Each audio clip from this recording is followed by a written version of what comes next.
Good morning, listeners and viewers. Shaft, you're on mute. You need to come off mute.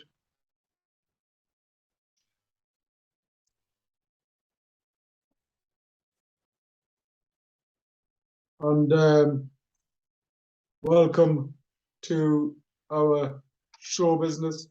You're still on mute, Shaft. You need to turn your mute off. I don't know why I'm shouting. Okay. Good morning, Amar. Good morning, Shaft. It is Friday, the 9th, or the 9th of the 9th. It would have been the 9th of the 9th of the 9th, wouldn't it? At some point. Well, it is today, isn't it? Is it not the 9th of the, well, yeah. 9th of the 9th of the 9th, yeah. It would have been good to have been born on the 6th of the 6th of the 6th. Wouldn't it? I don't know if that was What was the date of birth? 6th of the 6th of the 6th. I think I would have named, if it was my son, I would have named him Damien. Anyway, gosh, you're listening to Amar and Jaff. live on our weekly radio show right here on Spice FM. Each week we'll bring you some views, news, and one or two clues from the business world. Asian Business Connections aims to connect, support, and promote the Asian and wider communities. We'll be talking shop quite literally, and not just corner shops, whether you look to start a business, have an existing business, or you just want to talk business, we can help. We can help, and we do help. Yeah, it's a very sad day, Jeff. Yeah, absolutely. Particularly sad day yesterday, when there was no doubt something significant had happened to our Majesty, the Queen. Because that news broke on what time? In the afternoon, we probably knew that. It was 12 o'clock. It was 12:15, and is when it did. And I was in Billingham, where curiously the Queen had visited some time ago. But I was in Billingham, and the first Prime Minister's question time. Actually, that's not quite true. There was a announcement in there. It wasn't Prime Minister's question time, but it was more the announcements being made at the House of Commons about energy, about a variety of things and whatever else. And they were cut short. And you knew something wasn't right. So Amar, you know the message that would have got to the PM and Keir Starmer, would that have been that our Queen was seriously ill, or that she would have actually died? What would have been? Wonder what the message was to them. Yeah, it's a great question. So the death of the monarch has a code name. They've been preparing for it for the last sort of 20 years. Okay. So they start preparing it well in advance of any anticipated passing. And they would have started the preparation, and I was told what the code name was a few years back by someone who was involved, because the military, and you can imagine the whole of the UK, from a legal perspective, Our Majesty is the head of the court. From a military perspective, Our Majesty was the commander-in-chief. So everything, every single local government building and every single building that ultimately is a regulated or legislated building. So all of the courts, everything, everywhere, all of the councils, everywhere, they all ultimately, from a leader, whilst it's more of not as sort of as powerful as it used to be. They all report into her, and they would have been notified that she was passing. They wouldn't necessarily or unnecessarily delay the fact of a death, right? Is the thing, because it's like such an important matter of fact. So the likelihood is that she was passing as opposed to past.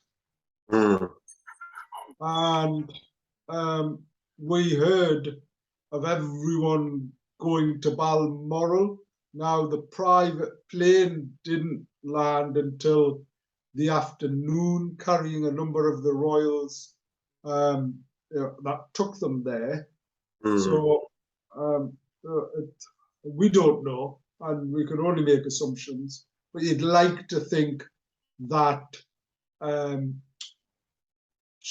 everyone managed to say farewell and make peace. But I think Princess Anne was already there, wasn't she? Well, there were some of the royals were already there. I don't know if you had watched the news on Tuesday when Liz Truss was a formally appointed, but you could see how frail Our Majesty was. It was incredible. And it was interesting because my wife said, do you think that she was that duty bound that she wanted to hang out until the appointment of Our Majesty is what it was. Bear with me 1 second, please.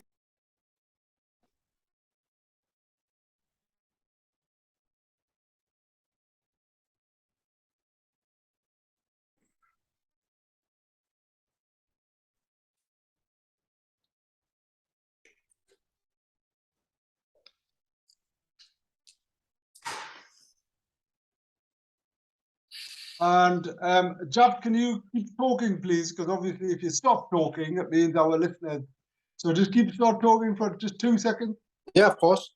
So, Amar, obviously, I've been following the news, as you see on the news channels. But obviously, the affiliation that you have with Her Majesty and her people, with the fact that you are a commander of the British Empire.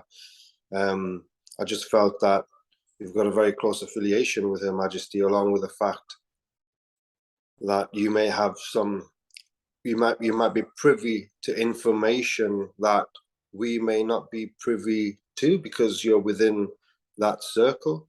So, thinking about the last few hours, I was just saying, Amar, I've been looking forward to speaking to your good self because of the strong affiliation that you have with Her Majesty. I mean, gosh, it's an incredible honor and privilege to have a number of appointments by Our Majesty, as in. But no, I mean, gosh, there's people for.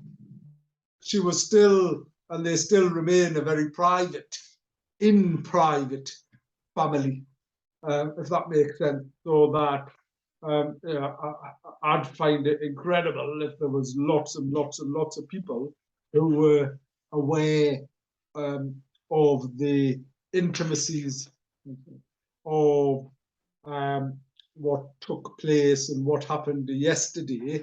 I do think they will share some aspects of that, i.e., what and why and how and things like that.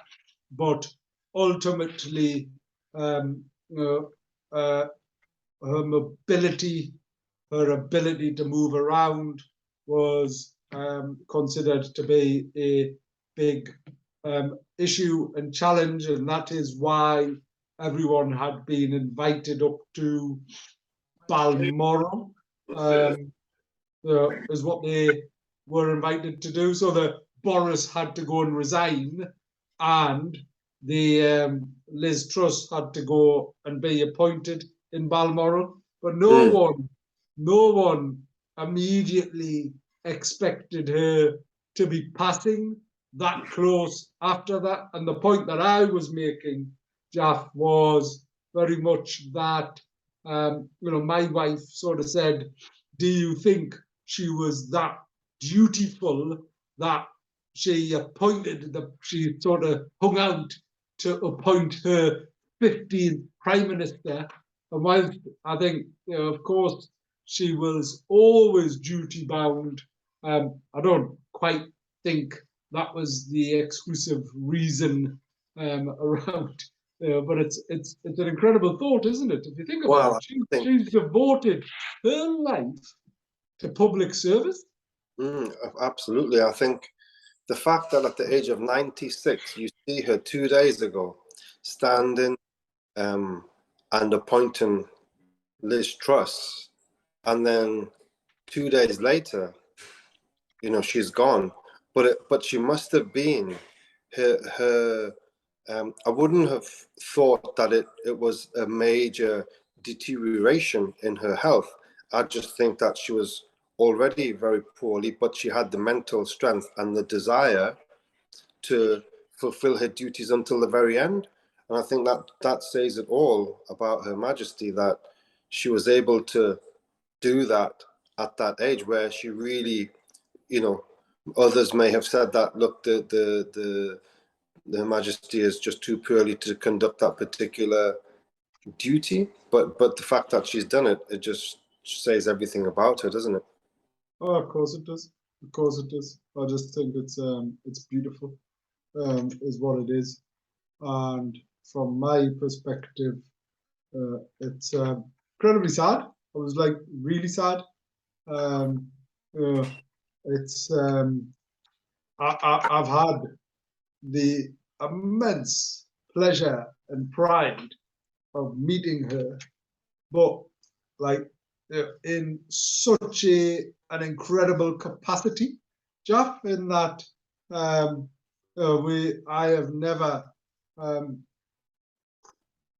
in a gazillion years imagined that I would be sat next to her and Prince Philip at St. Paul's Cathedral, right?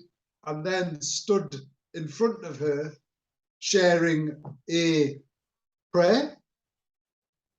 I mean, it's amazing. You're very, very fortunate. And then, Buckingham Palace, and then the Queen's Garden Party, and then various other events where various members of the royal family, and now, it was the King who actually made me the commander of the British Empire.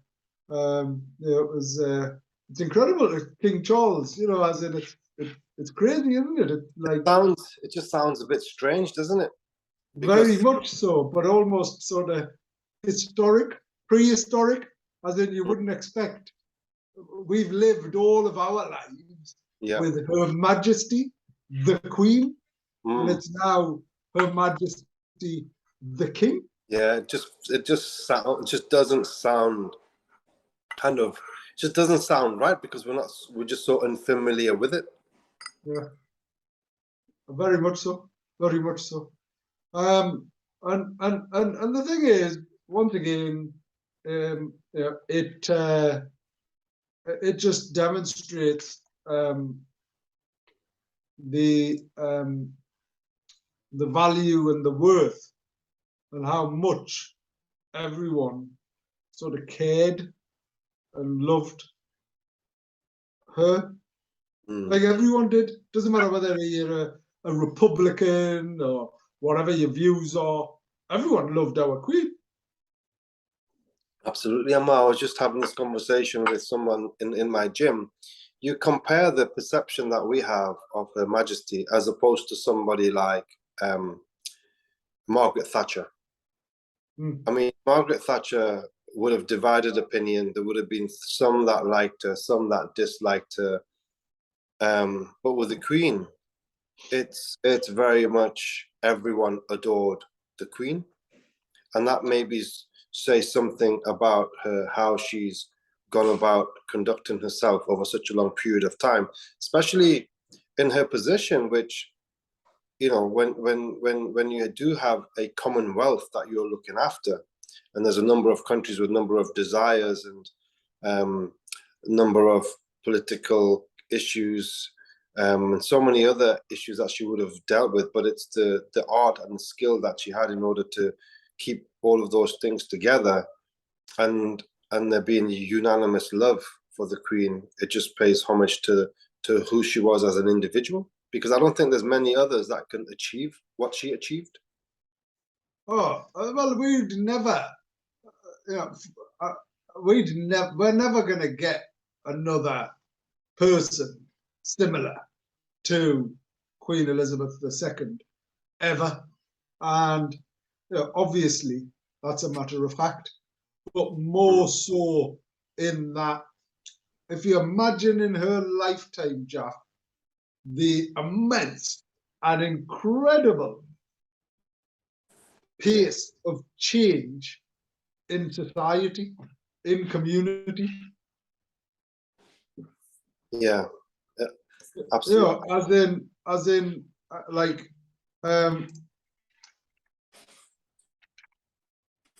the fact that, you know, she experienced wars, she's experienced, you know, sort of strikes, poverty, death, you name it.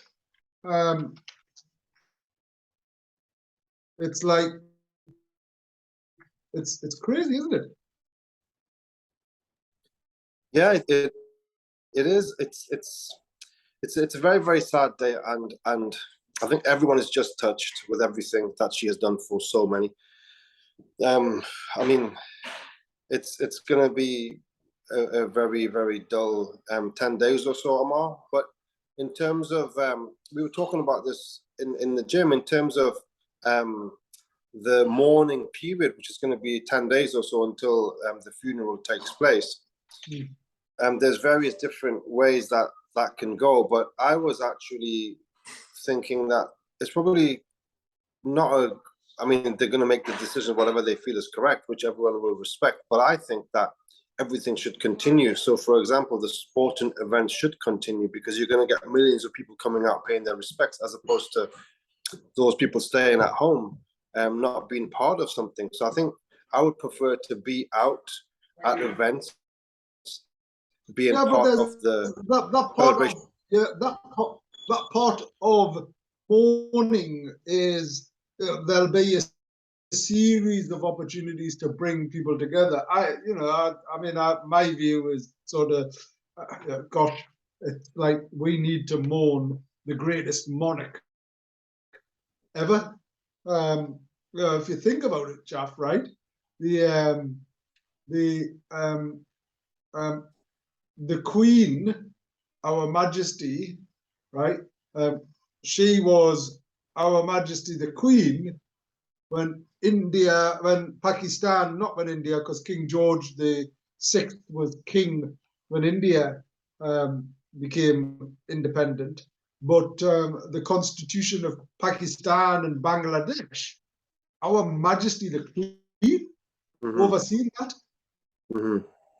15 prime ministers, Jeff.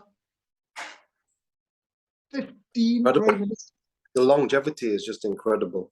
But it goes back to that change, right? As in, like, if you think about the thing that she has been incredible at, is sitting on your hands, not saying anything. Because not saying anything or having a view is sometimes far more important than actually having a one.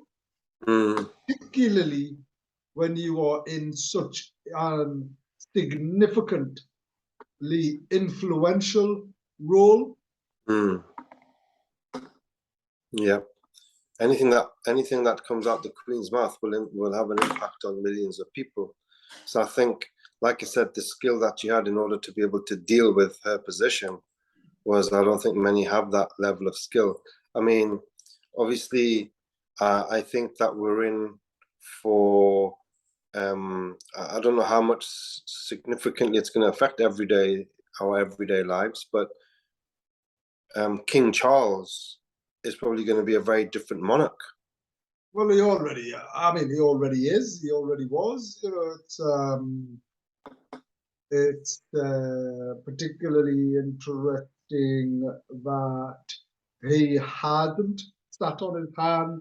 He has caused controversy. He said things, but I must admit, though, chap, he's always sort of stuck to his guns around climate change. He was one of the first people to start raising the challenge and the issues around climate.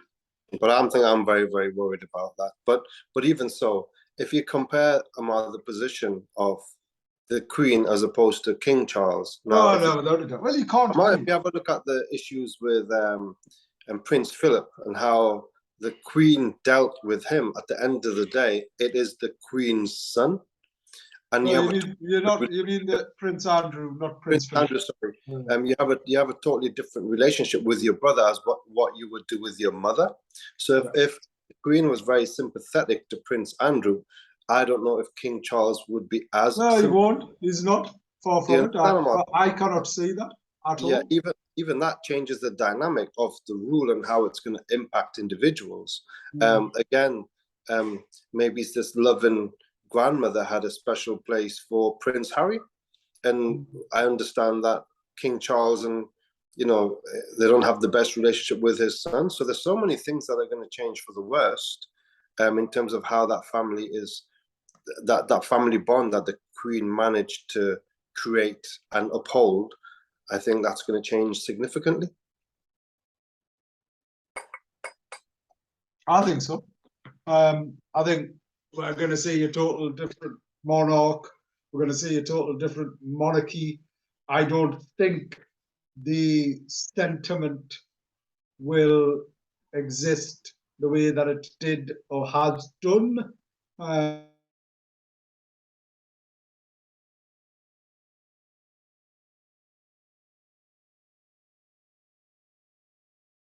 Climate change. You can also now, well, you can see it.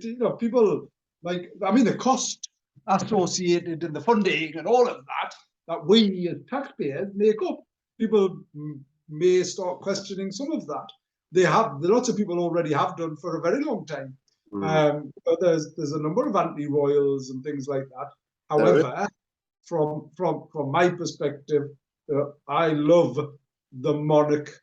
The fact that we have one is a thing to rejoice and celebrate. They bring so much value, and sadly, in the world where everyone's constantly in the limelight and everyone's connected, we get to see some more of their challenges and issues than you'd naturally should or would want to. And ultimately, they've demonstrated they remain human, which they have, in sort of some of the challenges that have occurred.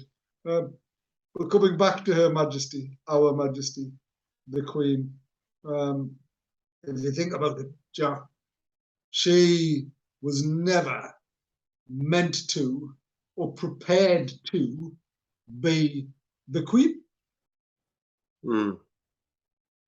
As in, growing up, it was like, all right, it's my uncle who's the king. So it was her father's elder brother who was the king, who then abdicated the throne and then consequently, her father, King George, sadly passed away as well. And did King George passed away? Was it at quite a young age, relatively? And he was unwell, though, wasn't he? Yeah, I think he had. I'm sure it was cancer or something like that. Mm. Yeah. Was the And the Queen was away in Africa at the time, on the way to Australia and New Zealand, I understand. she was Um, she was when her father passed away, and she was officially the Queen while she was away, because the title comes almost immediately after the death of the King or the Queen at the time. I mean, yeah, she was away. So King George VI was a king of the United Kingdom from the 11th of December 1936, which was, you know, when his brother abdicated, and he was he passed away on the 6th of February 1952. Mm. And the Queen was only, what, 25 years old at the time? Yeah. It's unbelievable, isn't it? At 25, you're given this huge kind of responsibility. It's crazy. And it was sort of incredible. I mean, I remember reading somewhere or hearing somewhere that she gave this speech when she was 21 years old. And that speech was all about how she's going to dedicate her entire life to public service. Yeah. And she'd done that. So she was in Kenya on a royal tour when she learned of her father George's death. That must have been horrible, Jack. Yeah, it must be Because awful. they were really close. Yeah. But he was ill with lung cancer and other ailments. Yeah. It was sad. And Really sad. she only had her elder sister. It was her elder sister, wasn't it? No, you're the No, Margaret, younger sister. Margaret. Yeah. I remember. And it's funny because if anyone's watched The Crown, and I imagine lots of people have, they would, you know, that Margaret was portrayed as the one who was really upset that she didn't become queen, because she, from a sort of personality perspective, probably, you know, felt that she would have been far more appropriate, and you know, but she had a total different personality. The Queen was just, you know, it's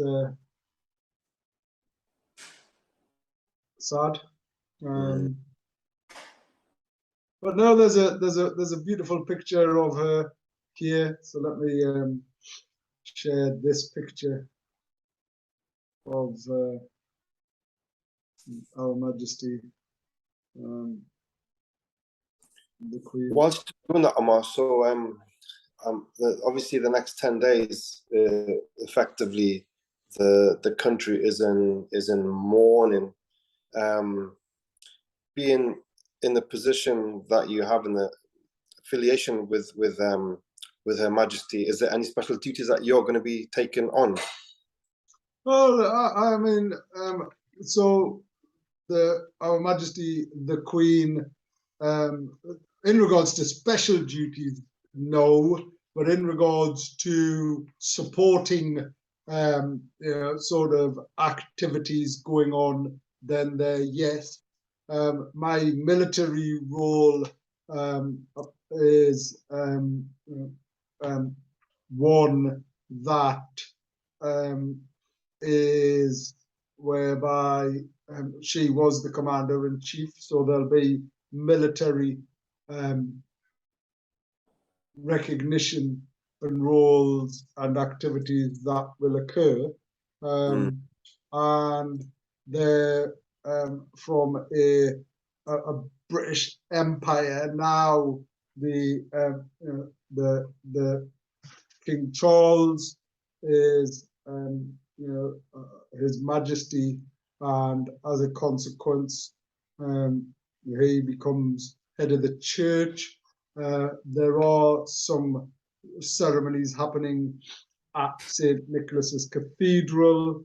There's books of condolences opening up in a number of locations that we've been advised of, where people can go and write their messages and things like that. So there'll be a variety of things going on. Communication of those to different individuals and different types of organization, it'll disseminate, but ultimately there will be 10 days of mourning. Going back to your point around supporting sporting events and whatever else, well, obviously the FA, the Premier League, they're all sort of, their presidents and patrons and all of that tend to be royal families. From a technical perspective, everybody should be in mourning for 10 days. That's what should be happening. The churches, so as part of the activities, the churches, they muffle all of the bells. So do you know the bells in the churches? Yeah, I've been hearing the bells going off, Amar, in a couple of churches. So they would be muffled. So what they do is they cover them. Right. So you'll hear the bells, but they're muffled, and you'll hear the bells. They ring out 96 times. Okay. Recognizing the length of the Queen's sort of lifetime. So there's a series of those. There'll be ceremonies of remembrance taking place, very much led by the church, because the monarch is the head of the church. Tomorrow, King Charles, Our Majesty, the King, will be going to Parliament tomorrow as part of the activities, and then there will be a formal coronation planned. The likelihood is that will be after the funeral. So the coronation, is that just the official appointment? Well, so it's there's he will be sort of sworn in as king tomorrow, I believe, and then the official coronation, where we have the celebrations and everything else, will take place.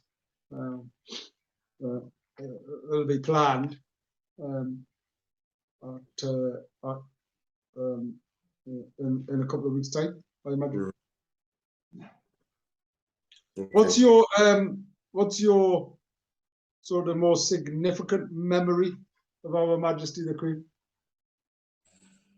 I don't think I've got a significant memory. My only thing I can say is, growing up, the parents always had a special. They had lots of time for the Queen, and every single Christmas, the 3 o'clock message is something that we would always watch. There would always be references made to the way that they conducted themselves in terms of the old-fashioned English gentlemanly ways, if you can say that. So that was always mentioned in terms of, just a general demeanor and appearance. So I think it's not really one memory, but it's a number of memories, and it's just the way that they were built up within the home, I guess. So I think that's what, and I think, you know, just seeing the messages on the family pages and what have you, it's all a very positive one. There was one or two individuals that are always going to make some references to a monarch and the negative things that would also come with it, because some individuals, when you haven't, you know, a monarch that rules over a number of countries, there are going to be some individuals that are going to be at the back end of that, and they'll have a negative experience. But I think in this time, even those individuals are very respectfully either keeping quiet or not saying much at all, because they realize the overwhelming impression that she has made on society at large. So I think it's a very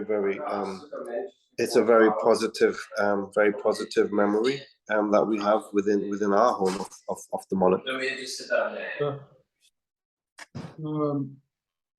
And what about yourself? What would it have been just the moments that you managed to, I mean, because you're very fortunate in comparison to most of us, because you had a special connection along with being able to sit very close to her at very important public events.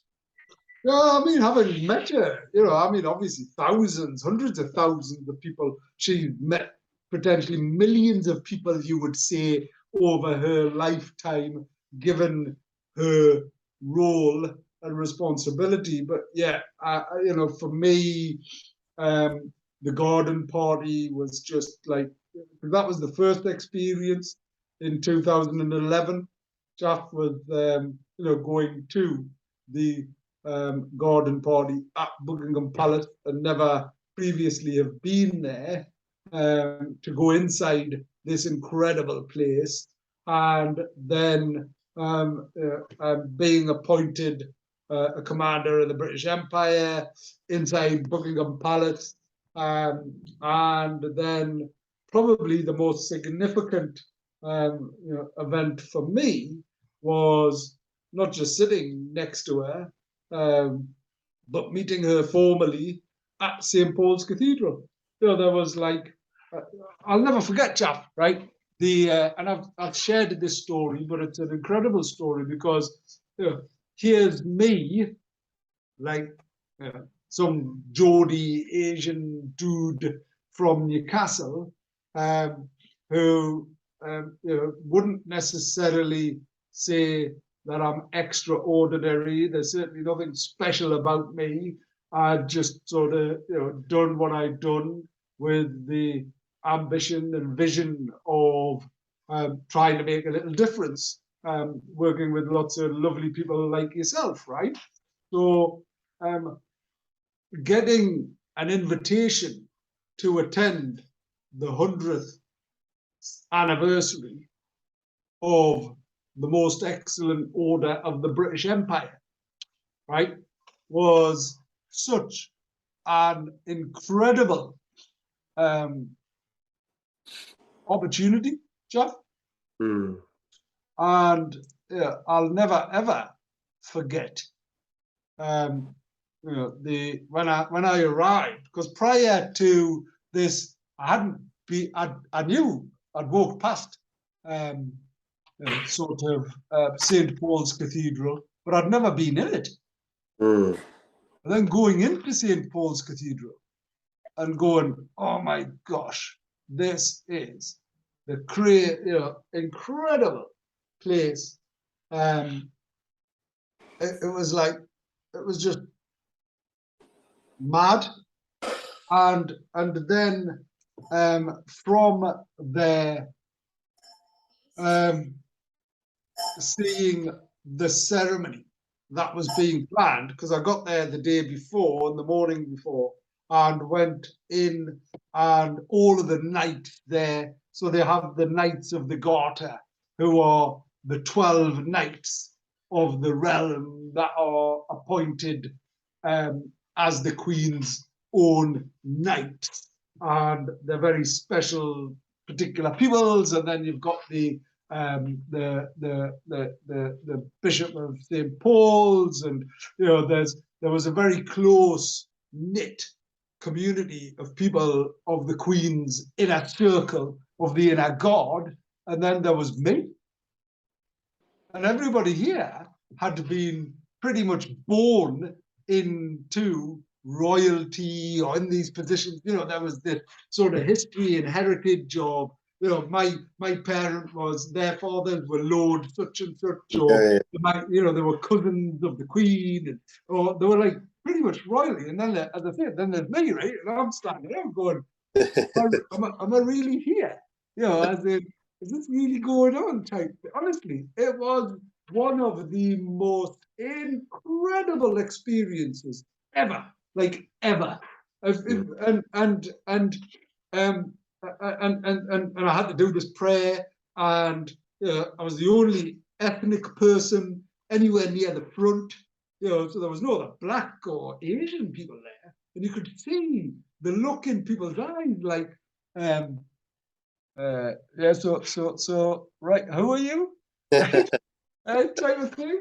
And actually, I hadn't realized how big of a deal this event was, right, until that day. And then that night, I was like, oh my gosh, I was really pooing myself. I was like so nervous. And then the next day, turning up, and I had this, and I still got it, like my ticket, sort of invitation. It was like, I was like, it says A, like something, I don't know, A5 or A6 or something like that on it, right? Which meant I was at the front row. Like next to Her Majesty the Queen and their consorts, and I'm sat there, right? And I remember going in, and the first person, because they were checking this and they had security and all of this, and I remember the first person looking at my invitation and going, oh, right, you need to go ahead. And then the next person, who was like, because they had ushers and security and everything, and then and he's like looked at it and he's going, oh, you've got a numbered seat. There's the next person, and then the next person's going, oh, you sat at the front, right? All these like sort of individuals who were really old. They were all white males with significant roles in this sort of environment, all looking at me, going, really? Right? So I'm stuck there. And like, so everyone's stuck there. Then Prince Philip and Her Majesty come in, and they sit down next to us, and then I'm like, and then like, I've got to get up, right? And there's 2,000 people in this place, and there's 2,000 people in this place, and I've got to get up, and I stand, Jeff, in front. So I get up, walk to the front, and then I read a prayer out with all of these trumpets playing and everything else. Like, and I'm stood there, I'm stood here, and Our Majesty sat there, and then afterwards they were like, thank you very much, and she came and sort of said hello and whatever else, because it was, she knew everyone bar 2 or 3 people, like me. And it was like, all right, would you like to meet the, and I was like, well, of course, as in it was right. And she was, I'm ever so grateful, and then sort of asked and whatever else. Anyway, it was just the most incredible and one of the most proudest memories of my life. But it was one of the most scariest ones. Yeah, I can imagine. I think you also told us this tale in the past where there was another young boy with you who was also supposed to be able. Yeah, so he was the youngest. He was the youngest ever. He'd been given a British Empire medal, and he was and it was the first time they'd ever given it to you.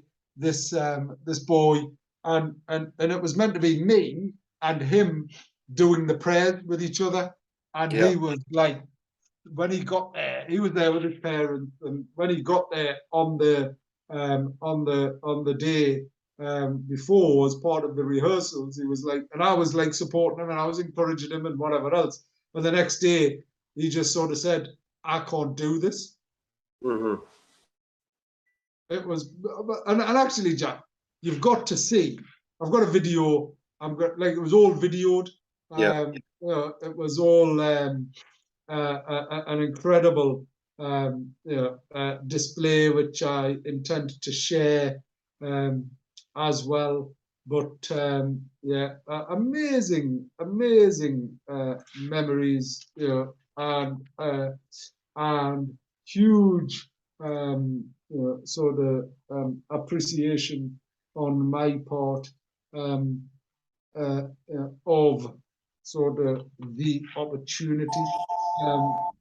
And actually, I've got a bit of a slide here that I'd like to probably share,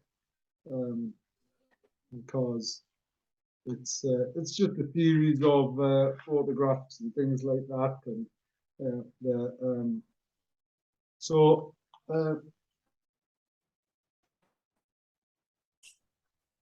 can you see that, Jeff? Yeah, I can see that. So that was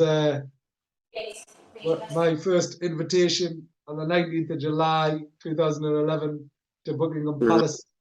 I've now got a number of these scrolls here.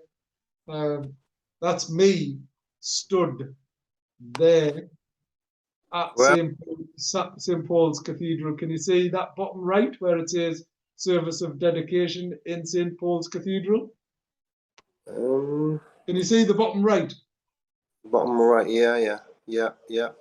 Right, let me zoom out and let me sort of, you see this picture here?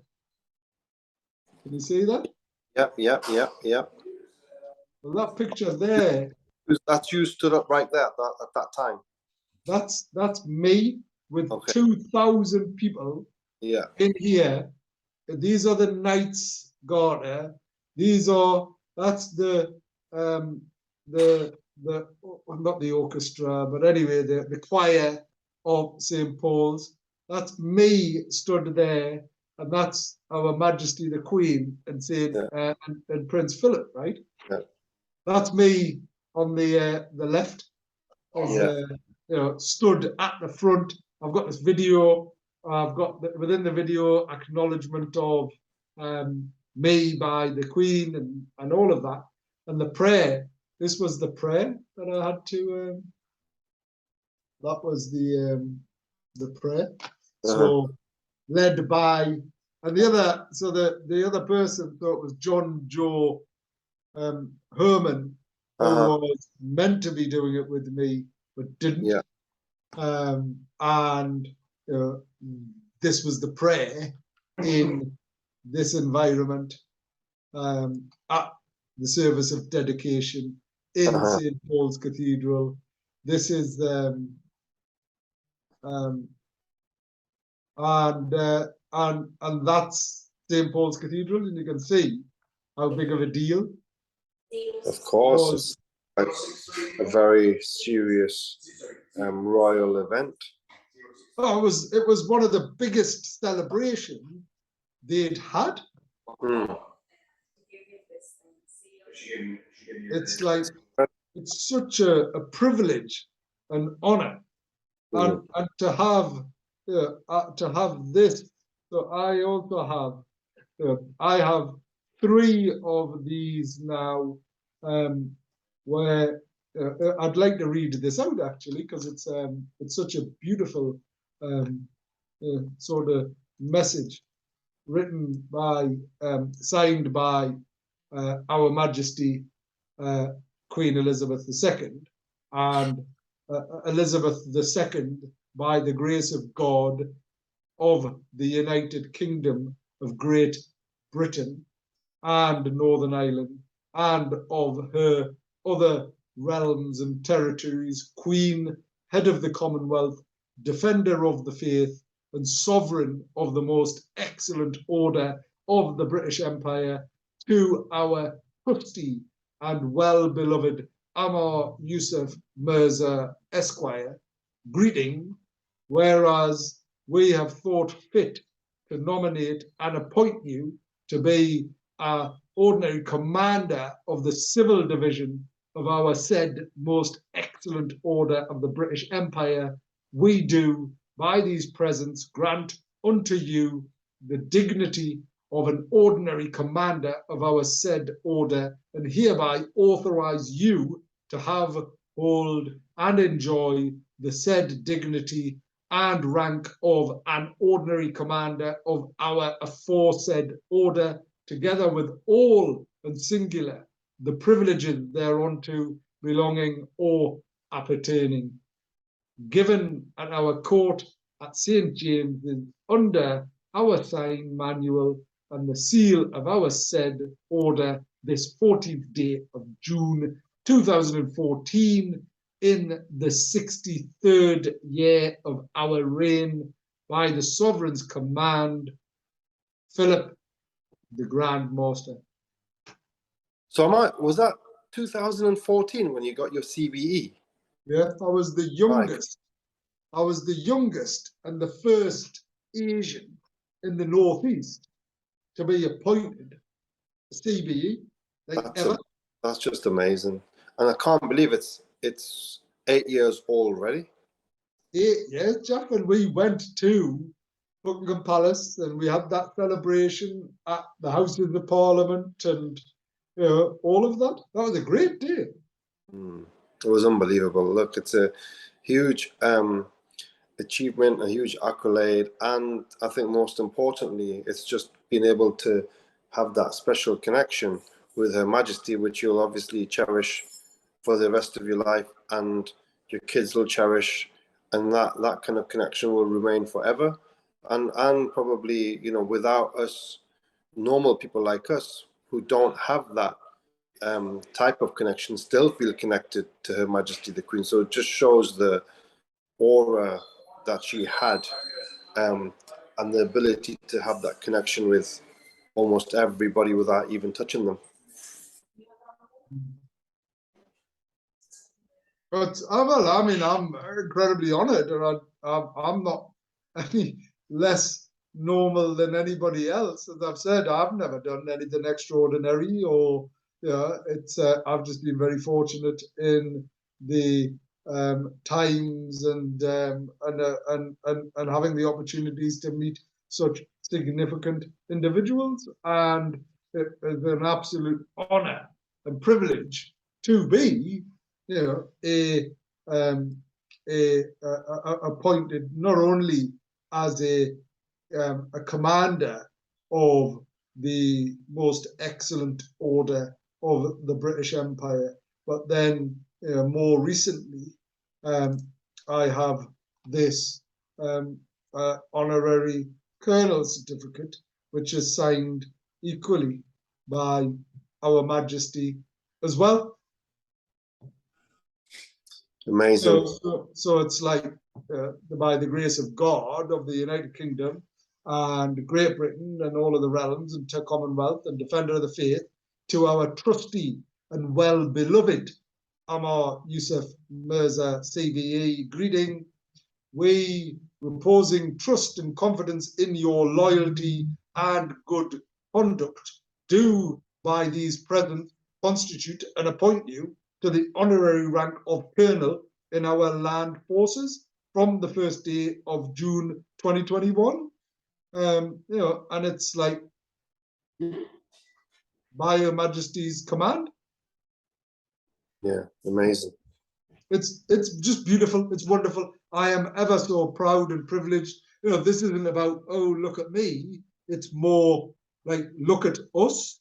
Look at how much we as a community, as individuals from the Asian community, and it's wonderful, right? Because we've got such beautiful people achieving. I mean, look at what everyone's done, right? And we do so with respect, appreciation, and honor of who we are, where we are, and in recognition of the opportunities afforded us. I think it's such a big deal.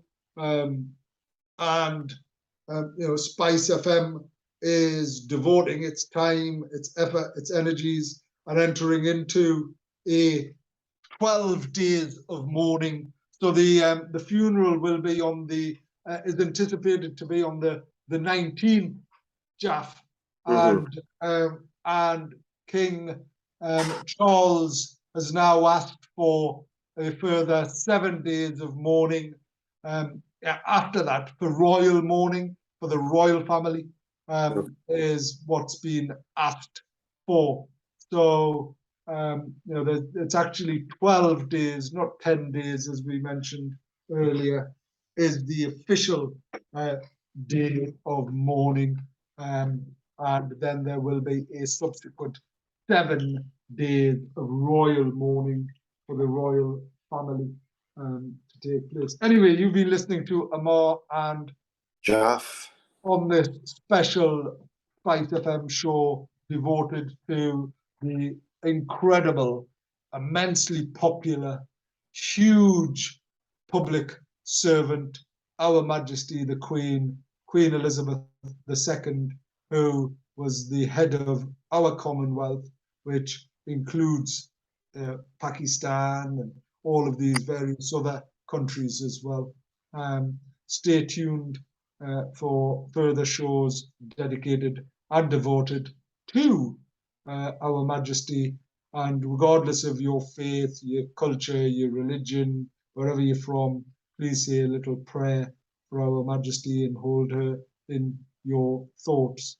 Thank you, and we'll be back next week with a dedicated show on ABC nominees and to celebrate our Asian community as we should, and in recognition of everything that they are doing in partnership with Spice FM. Thank you, and goodbye. Normal business in the House of Commons has been suspended, with MPs taking part in a with the second at the age of 96.